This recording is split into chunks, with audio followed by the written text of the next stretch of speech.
Welcome to Verbal Pick Radio, where we give you a verbal image of life, and we are everyday people. Like to welcome y'all to the show. Look, fam, when I finish this show, the intent is not to have anyone upset with me. The intent is to free minds coming from a different perspective. So let's get into tonight's show. It states, now this was coming from Fox 26 Houston.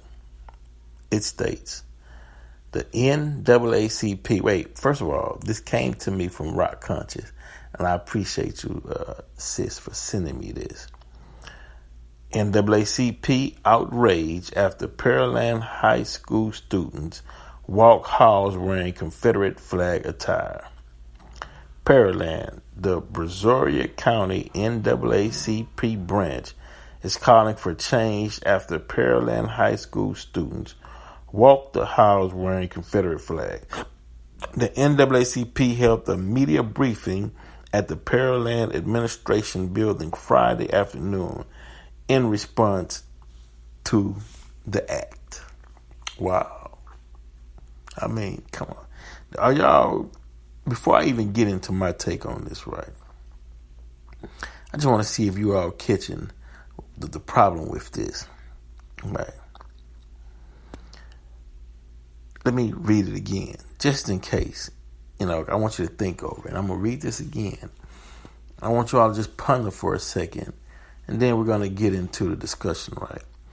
The NAACP outraged after Pearland High School students walk halls wearing Confederate flag attire, right? After Pearland High School students,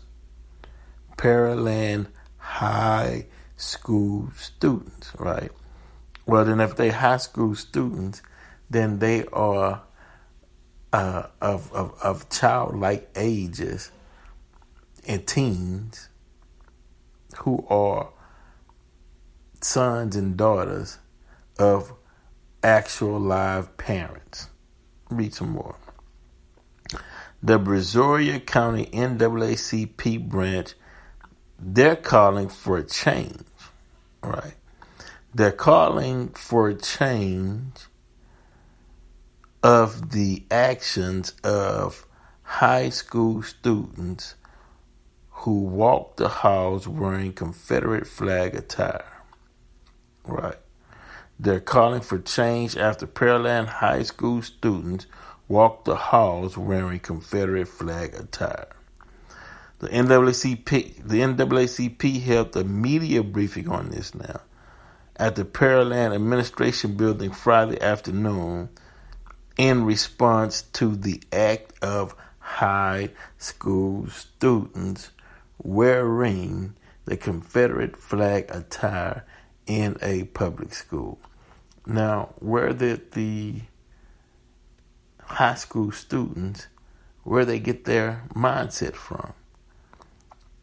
Where did they even get the notion to think that that was okay? It's being fueled from the home. Right. Now, why is it being fueled from the home? Well, because the parents feel as though that America is theirs.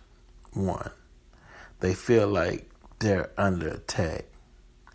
And they feel like even though they lost the Civil War, they feel like that's a part of their history.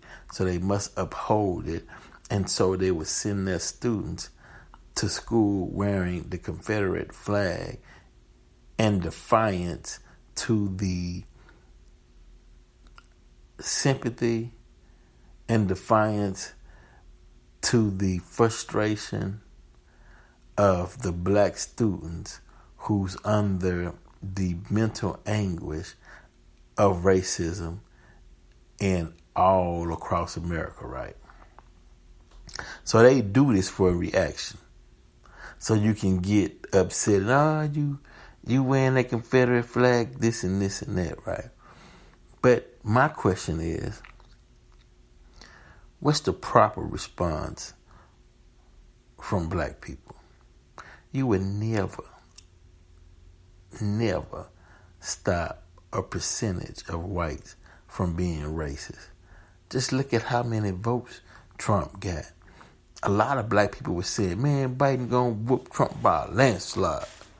And it was so close. I mean, to where Biden winning by 20,000, 100,000 votes. I mean, winning by less than 0.5% in some areas, which is constitutes a recount. If Trump files for a recount, he has 2 days to file that. But I'm simply saying, right, we are where we are, and it's not film. We have to change our approach. Now, why, and since Malcolm passed, right, my parents and my grandparents, and now my generation today, I'm hearing my parents' generation saying now that Malcolm way and approach seemed the most plausible. It seemed right in today's time, right? So why aren't you teaching Malcolm's ideology to your children? Why aren't more black kids walking the halls of their high school wearing a Malcolm X t-shirt, a Farrakhan t-shirt, Elijah Muhammad t-shirt, Marcus Garvey t-shirt? Why aren't these black students wearing the Moorish flag, wearing the flag of pick a country in Africa? You know, wearing the Nation of Islam flag. What is wrong with us? You know, the only thing we have to combat racism on our side is a white Jesus that they gave us, or a cross that they gave us, and we walk around, and they like, white people are like looking at us like, yeah, we'll put this Confederate flag on, you can have white Jesus. We'll put this Confederate flag on, you can have the cross, you know. We gave it to you anyway. We got to wake up, man. We have to wake up. You are not free if you are afraid to don yourself in garments that represents your thinking. If you only do it behind closed doors, you got the Malcolm picture up and you got this and that, but you're worried about what other people think or what the colonizer thinks when he walks into your house. You still a slave. You're not ready yet. And so, but you want white people and these white students to be like you, to be like us.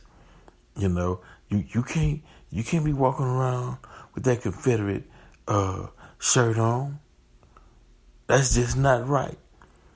And he's like, look, this America person, I can wear what I want to wear, freedom of speech. Hell, if you don't like the shirt I'm wearing, turn your head. You know? Hell, now, black people, try it. Just try it. Send your kids to school. But first you got to teach them the knowledge of who they are and self. You got to teach other than Jesus was white, man. You got to teach, although we love Martin Luther King, but Martin Luther King was for us. And they use Martin Luther King whenever it's beneficial to them. When they trying to get a point across of, we should all come together when something happens and we react. Then they bring out Martin and say, well, Martin Luther King wouldn't stand for y'all acting like this. And then we say, yeah, you right. Okay, well, can we get along now? And we all stop. They're like, yeah.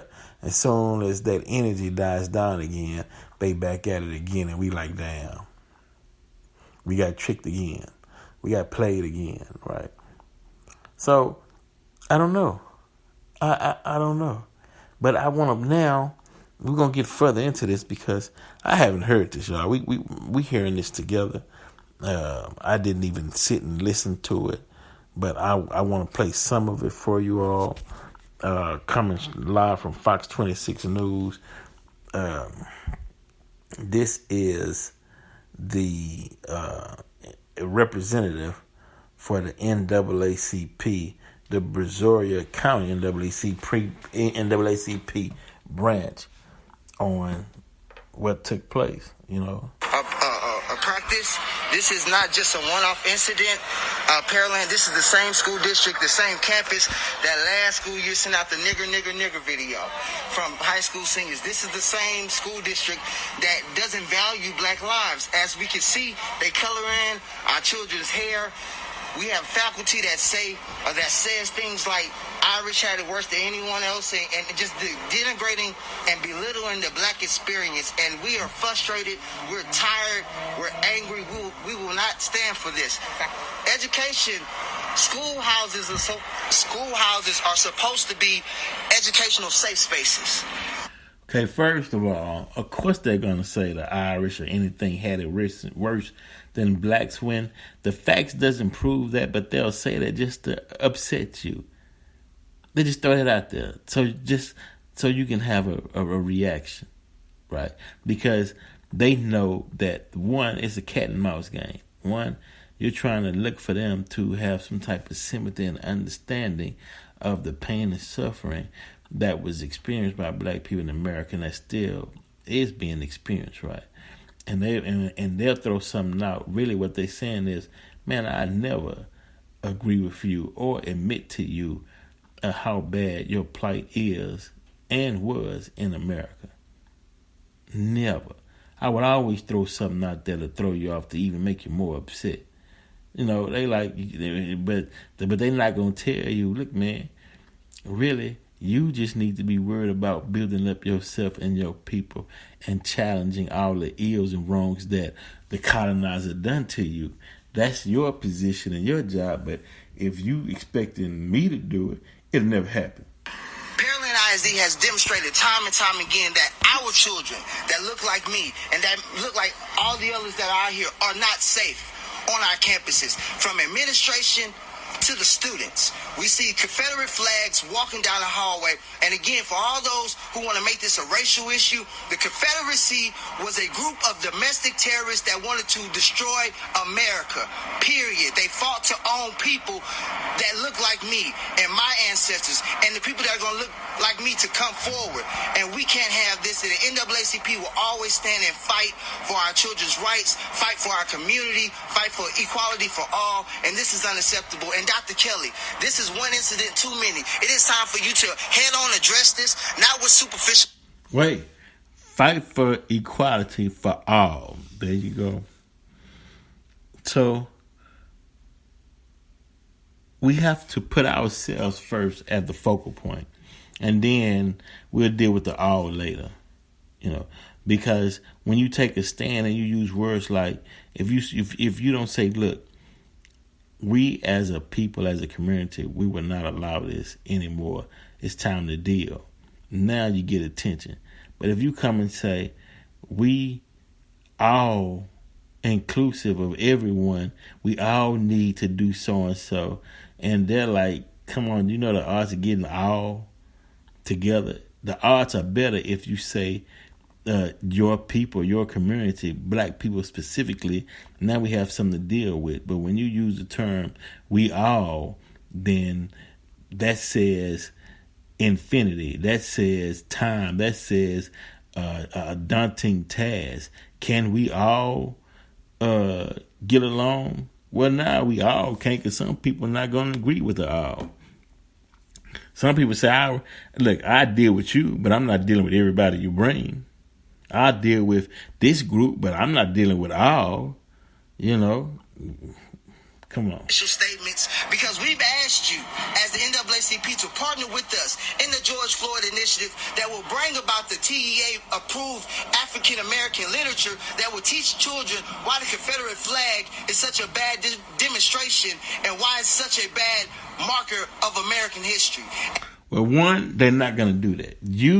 We have to have an agenda. NAACP got to rent out rooms We got to be at the libraries. We got to have the principal allow spokespersons to come in and in the auditorium teach on that, and then we'll get that done. But as far as you saying the school body to come together with the NAACP to create a curriculum to teach all through the schools, no, because what you're saying is you're saying that you want to teach white kids as well on why the Confederate flag is dangerous. That's like saying a black pastor going to the white church and teaching them that Jesus wasn't white.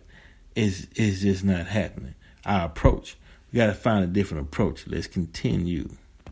And to this moment, you guys have refused to move forward with that. You've given a stonewall, but then we see these incidences where we get our children's hair colored in. We get Confederate flags walking down the hallway. How is that child able to even make it on campus? That's just utterly ridiculous and unacceptable. And Dr. Kelly, if you can't fix it, you need to go. Bottom line. And as an advocate for children, one of the things that I would like to say is that we're not here to fight against each other. There comes a point in life where enough is enough, and we are declaring that enough is enough. If we can't pull together and fight together as in a unified force, then why are we here? Why would we send our kids to a school that they're intimidated, they're afraid? Right.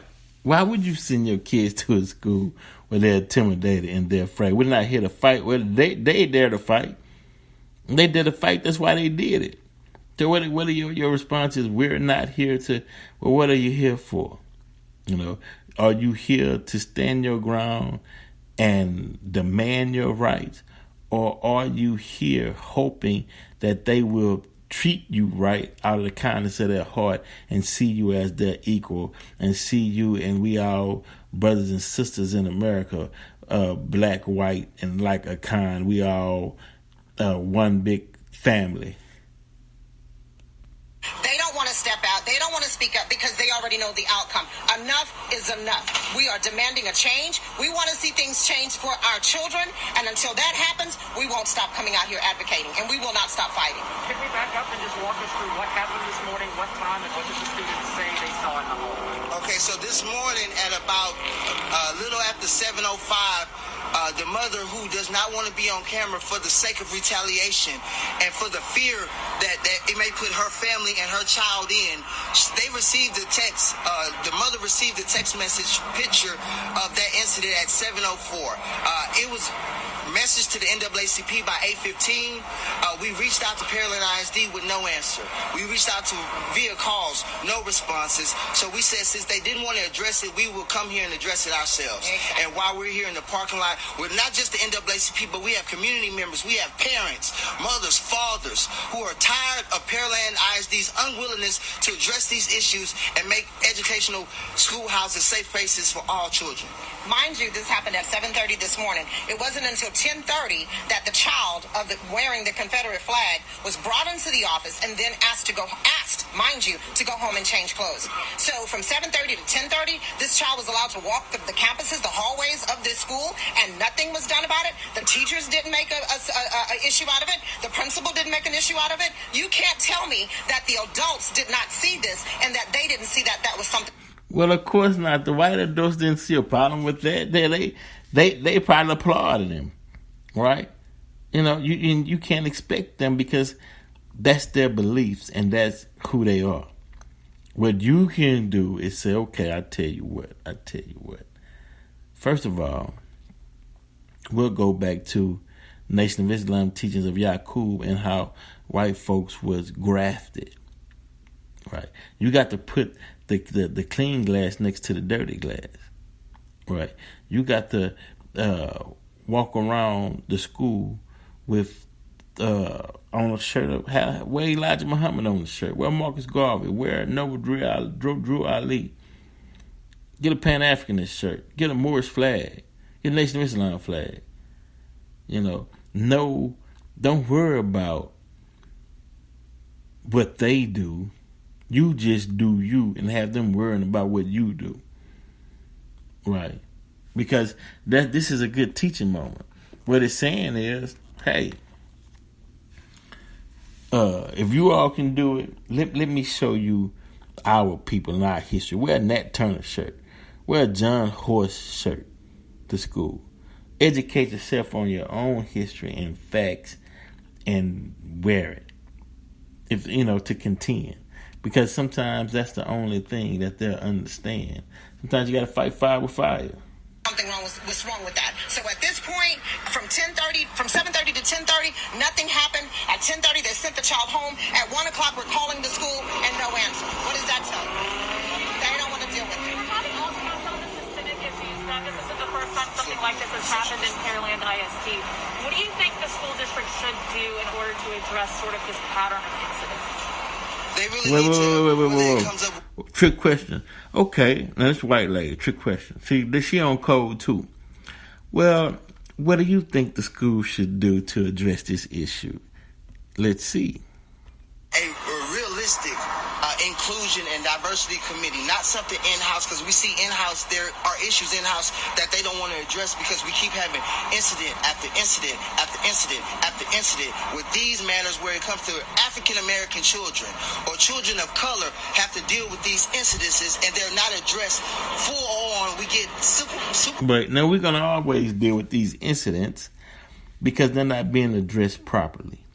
You haven't gave the racists the proper incentive to stop, to show how ignorant they are by doing this. Now, in their minds, they think that they're getting under the skin of black people, and it's causing some pain and anguish to see them wear that Confederate flag, have him walk those aisles, right? He's doing it to set off a certain type of energy. He's doing it to distract, a certain type of energy from black folks that see it, to get them in an uproar, in the outrage, and to show them that we don't care or even give a damn about you. And that's what the Confederate flag represents. Hell, if it was up to us today, we'd have you in chains. That's Confederate flag. Counter response? Well, Malcolm and saw y'all as blue-eyed devils. Didn't see any significance in you. Taught on our vast history that was already creating civilizations who actually raised up the Caucasians out of Europe, which the black Moors. So speak on those issues. You're doing yourself a disservice when you not speaking on certain information or knowledge that's facts in your research, because over time it just begins to be clutter or be construed as just mere rhetoric. So we got to do better in our responses. Official statements later on that give people cover fodder to think that this is acceptable and this is unacceptable. The school sent out a statement. I showed it to you. They called it unacceptable. They say the situation has been addressed. I would like a statement directly from Dr. Kelly. You are the leader. You are the steward of this school district. And again, I've asked you personally, sir, you need to address these issues. We've asked the school board. We asked the former school board president. Could you guys partner with the NAACP and with the community to build and to understand why the African-American plight has been what it's been for the last 400 years, and we keep getting no's, or we keep getting, well, we'll see, and what we keep seeing is incidences where our children. Well, what they're doing is they're not coming outright telling you, no, we don't want to partner with you. They do it in certain ways, hoping you'd catch the hint. Not treated equally. We keep seeing instances where our children are degraded and feel like this educational district is not a safe space for them. In addition, we are calling for an apology from the school district and from the parents. We are going to hold the parents accountable for this as well. There you go. Isn't good enough. No. We've heard statements. I shared this with you a year ago, before Mr. George Floyd unfortunately lost his life. We had a NAACP resolution that we wanted to denounce white supremacy and white nationalism. We asked Pearland ISD, I went to 4 school board meetings personally, imploring on the goodwill, what we thought was goodwill that these people may have, to do something for our community, and we got, well, we don't have that problem here. But then a year later, after George Floyd is murdered, right here where he's buried in Pearland, you want to give a superficial statement that we stand against racism, we stand against white supremacy. That's a little too late. We asked you when you could lead the charge and not just be a puppet or a sheep moving along with the crowd. You seem pretty fired up about it. This is very upsetting. Again, if this was a one-off incident, I believe in empathy. I do not believe in tearing people down. Look, you heard the question they asked him? You seem pretty fired up about it. They want to know what you're going to do about it. I believe in building. I want to build, baby, build, and not tear down and burn down. But at the end of the day, if the power structure does not want to adhere to the humbleness, to the willingness to say, can we work together, then yes, you're going to get a little more heat. Yes, you're going to get parents that took off of work in the middle of the day to come here and say, enough is enough. And the fact that you guys, the media, reached out to these same school districts, and it took until they saw the police, they saw the cameras in the parking lot, we received a statement within 30 minutes that shows you where their heart really was. And you mentioned, too, you wanted to hold the parents of this student accountable. I mean, how would you envision doing that? So at this point, there's going to have to be a togetherness. There's going to have to be a unified togetherness in this city, in this community, that doesn't just call for the black parents or the Hispanic parents, but there's going to have to be Caucasian parents that's going to have to come to this table. We sit down, have a discussion, and we figure out how to make this better. You cannot tell me that the parents of those children, so it wasn't just one, those children did not see them walk out of the door like that this morning. So we're going to hold them accountable. We're talking minors here. There's only so much you can do to a minor. But the adults, at this point, need to be held accountable. And can you spell your first and last name? My first name is Eugene, Eugene. Last name is Howard, Howard. My first name is Felicia, Felicha. Last name Jones, Jones. Can you get your titles, please? I am the owner and founder of Smart Scholars Foundation. We are a 501c3 nonprofit organization that fights and advocates for our children.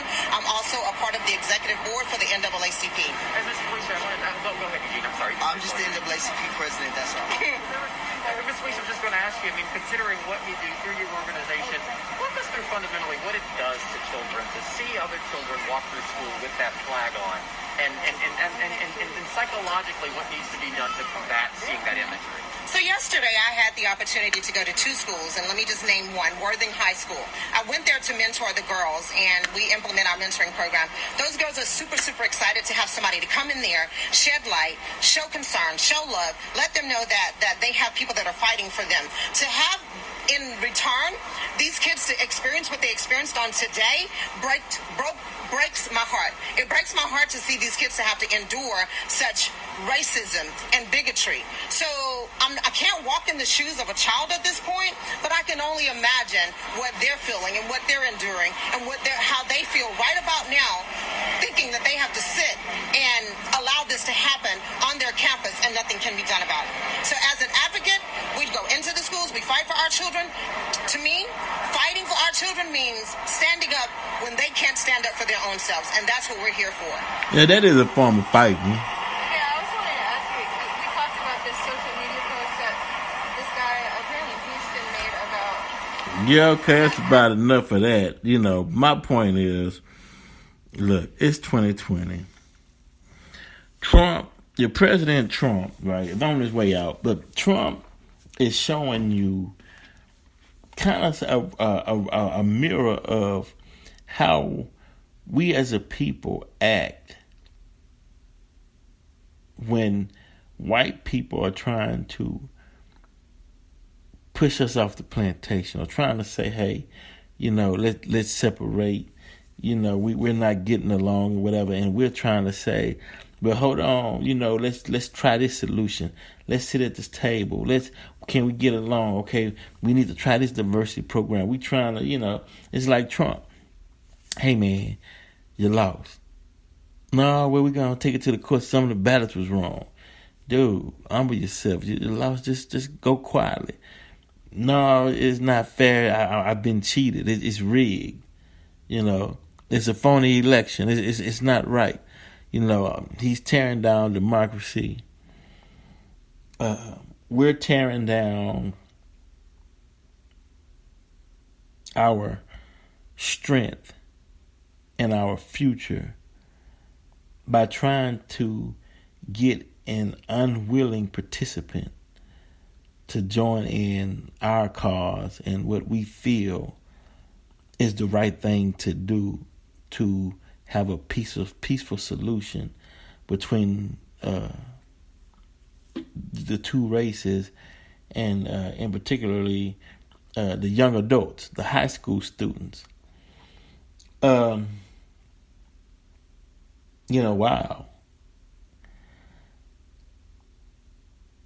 I feel like there is a need for peace, right? Because that's the nature in which we were created in. But there's a process that has to be done in order to create peace, and you can't pull peace out of a vacuum.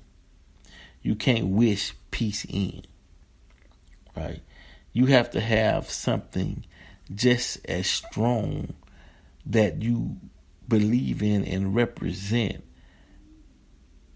that carries as much energy and weight as that Confederate flag does for white people, right? Because they're not letting it go.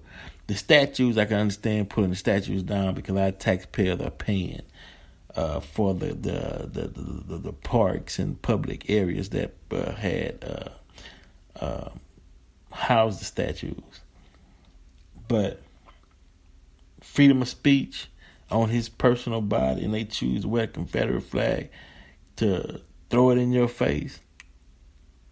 You got to see what knowledge and information in which you created that they don't like and throw it back in their face. It's America. That's how it's done. Right? But if you saying, hey, we need to get along, so you need to stop wearing that shirt. And they like, I'm not trying to get along with you. What are you talking about? Who told you that I wanted to get along with you? We'll listen to a little bit more, but let me fast forward this. Hold on. To the district is, how is it that we send kids home because of no mask, and then they were allowed to wear these shirts up until 10:30 this afternoon? I feel like it created a division on the campus, as well as parents, as well as the staff. I just couldn't understand how is it that we can have those rules, especially during this pivotal time in the country, and that wasn't something that was addressed earlier this morning. So that was one of the main concerns for me, because schools are a safe place. There's a safe space for students to be able to go hang around socially, especially now social distancing. But I think this created division on campus, beyond campus, between parents and the students. And I think that they should have addressed it really early. And I couldn't understand how is it that we can enforce mask rules and we don't enforce rules that's going to cause divisions on the campus. Are you a parent, ma'am, or just I am not a parent. I'm in a lot of the schools in leadership, and so with that, I just, I talk to students and I understand what they're going through mentally, and I can only imagine what this has done to the campus. What's your name? Jamaica, M-E-K-A, and Diamond is my last name. She's a parent. Yep, They're looking for parents to interview. I mean, once again, I'm just saying, hey, our response in 2020 to incidents of racism has to be different. That's all I'm saying. We gotta come from the position that it seems like we're begging a people to see us and accept us as an equal, when we are, just from within our own persons, a beautiful people, smart, intelligent. Don't need them. We can do things for ourselves and on our own. Teach your children what you want them to know about that Confederate flag, right? Teach them how they lost the Civil War, right? So you can have a Confederate flag shirt black people can wear and say that this is the flag of the losers who lost the Civil War. And wear it and watch the response. They will be ape shit mad. But it's America, freedom of speech. You can wear that shirt. Black people can wear a shirt, Confederate flag shirt, and says, I'm wearing the flag of a loser who lost the Civil War. Right. I stand on the side of right. And parade that down the street, Yeah, put that in your pipe and smoke it. It's a couple of things that can be done. But the biggest issue that needs to be addressed is the disunification of the black community, right? And those who funnel a type of rap. Now, let me rephrase that. Those who funnel a type of rap that is given to them or want to be exploited or seen by white record companies into the black community to make it a theme song for murder and killing and prostitution. So they can sit back and watch and laugh at our destruction. We got to wise up, man. Simple as that. We got to wise up. Each time a black man kills another black man, that's one more soldier off the board, right? To deal with, or that's not there to protect the woman and children in the community, right? And I'm talking about globally, worldwide. So those things we have to overcome. And it can be overcame with the right teaching. That's why you always hear me saying, Brother Farrakhan said this. Honorable Elijah Muhammad said this.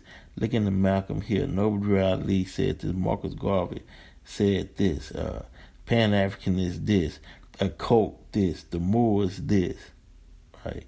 Trying to steer you in a path where you can gather and do your own due diligent study on these topics and these people so you can be equipped to deal with racism. And you often hear me talk about Islam because Islam was prescribed for black people.